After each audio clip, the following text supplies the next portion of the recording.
একটি শিক্ষণীয় গল্প। তো ভিডিওটা সবাই শেষ পর্যন্ত দেখবেন। হঠাৎ খেয়াল করলাম আজ রাত 12টায় আমার এমবির ম্যাচ শেষ হয়ে যাবে। এখন এই কয়েক ঘন্টার মধ্যে আমাকে 50 জিবি এমবি শেষ করতে হবে। পুরাই দিশেহারা হয়ে গেলাম আমি। কি করব, কেমন করে খরচ করব এত অল্প সময়ে এতগুলো এমবি? কিছু কি ডাউনলোড করব, নাকি ভিডিও দেখব, নাকি নিউজ ফিডটা ঘুরে শেষ করব সব? আবার ভাবছি কিছু এমবি পোস্ট করে না হয় শেষ করি, না হয় কোনো ভিডিও ডাউনলোড করি। আসলে কি করব কিছুই বুঝতে পারছিলাম না। এত মূল্যবান এমবি গুলো এভাবে নষ্ট হয়ে যাবে, কোনো কাজেই আসবে না আমার।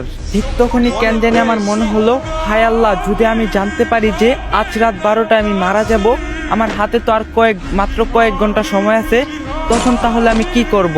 নামাজ পড়বো, নাকি কোরআন তিলাওয়াত করব, নাকি নিজের গুনাহের জন্য মাফ চেয়ে নিব, নাকি মনের ইচ্ছাগুলো পূরণ করব?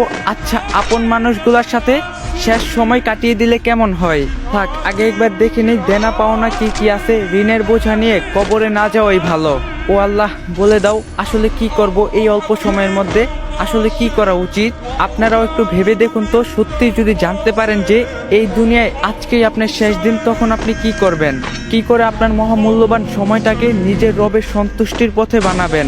আসুন, সময় থাকতে আমরা নিজেদেরকে বদলাই। আল্লাহ আমাদের সবাইকে হেদায়েত দান করুক, আমিন। তো গাইস, যদি ভিডিওটা ভালো লাগে বেশি বেশি করে কপি লিঙ্ক করে দিবেন, কারণ আইডিয়া ফিউজ আছে, আইডিয়া আনফ্রিজ করে দেন। আর আপনারা যদি এখন থেকে ইসলামিক ভিডিও দিতে বলেন, অবশ্যই কমেন্টে বলবেন, কারণ আপনাদের কমেন্টের উপরে ভিডিও বানান। আপনারা যদি বলেন ইসলামিক ভিডিও দিতে, তাহলে ইসলামিক ভিডিওই দিন। তো আর কথা বাড়াইলাম না, ভিডিওটা বেশি বেশি করে কপি লিঙ্ক করে দেন। তো আজকের ভিডিও এই পর্যন্তই ছিল। সবাই ভালো থাকবেন, সুস্থ থাকবেন। আল্লাহ হাফেজ।